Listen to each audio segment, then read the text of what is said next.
कभी सोचा है कि हमारे स्मार्ट असिस्टेंट्स, हमारे फ़ोन, ये सब हमारे बारे में असल में कितना कुछ जानते हैं?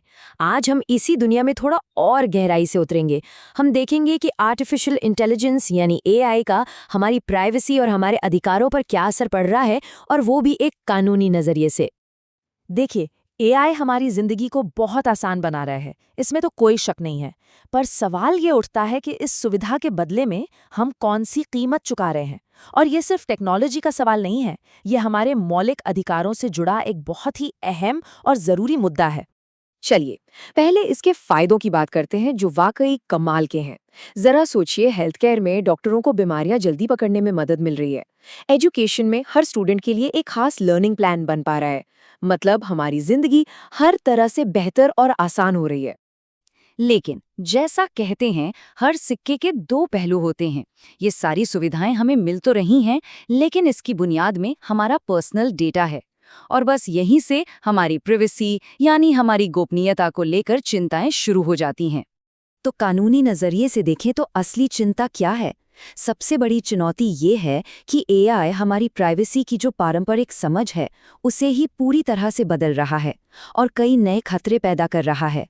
इसका एक बहुत बड़ा उदाहरण है ऑटोमेटेड प्रोफाइलिंग।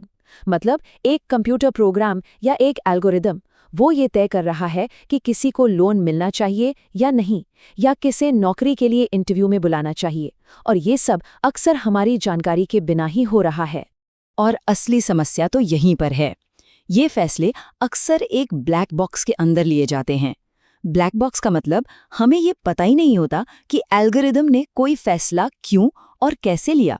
ये पूरी प्रक्रिया इतनी अपारदर्शी है कि ये इसे और भी ज्यादा खतरनाक बना देती है।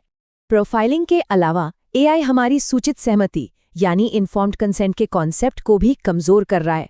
सोचिए, जब हम किसी ऐप पर आई अग्री बटन क्लिक करते हैं, तो क्या हम सच में जानते हैं कि हमारे डेटा का इस्तेमाल कैसे कैसे किया जाएगा? पारदर्शिता की यही कमी कई नए जोखिम पैदा कर रही है। तो यहाँ सवाल ये उठता है कि हमारे मौजूदा कानून इन नई चुनौतियों से निपट क्यों नहीं पा रहे? इसका सीधा सा जवाब छिपा है रेगुलेटरी गैप में। मतलब टेक्नोलॉजी और कानून के बीच एक बहुत बड़ी खाई बन गई है जो लगातार बढ़ती जा रही है। ये टाइमलाइन साफ दिखाती है कि हमारे ज्यादातर डेटा सुरक्षा कानून एक ऐसी दुनिया के लिए बने थे जहां फैसले इंसान लेते थे। वो कानून आज की इस तेजी से बढ़ती और खुद ब खुद सीखने वाली एआई टेक्नोलॉजी की रफ्तार का मुकाबला कर ही नहीं सकते।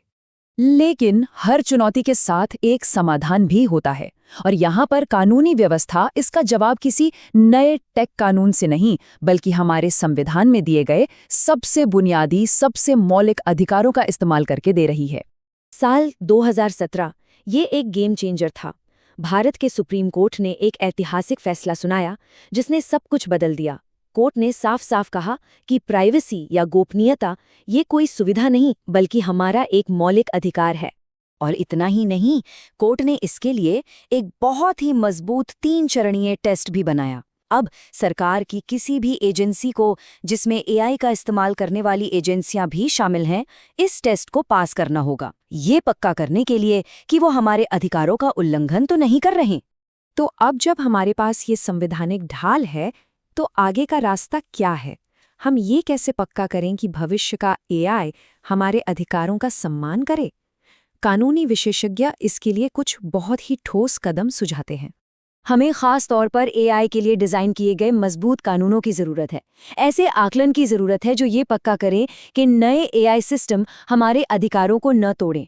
हमें और ज्यादा पारदर्शिता चाहिए ताकि हम समझ सकें कि ये सिस्टम काम कैसे करते हैं। और इन सब पर नजर रखने के लिए हमें स्वतंत्र संस्थाओं की भी जरूरत है। तो हम इस पूरी बातचीत को कहाँ ले जाते हैं? देखिए, एआई तो अब हमारी जिंदगी का हिस्सा बन चुका है। सवाल ये नहीं है कि एआई को कैसे रोका जाए। सवाल ये है कि हम ये कैसे सुनिश्चित करें कि ये टेक्नोलॉजी हमारे मूल्यों और हमारे अधिकारों को सबसे ऊपर रखें। ये एक ऐसी बहस है जिसमें हम सभी को शामिल होना होगा।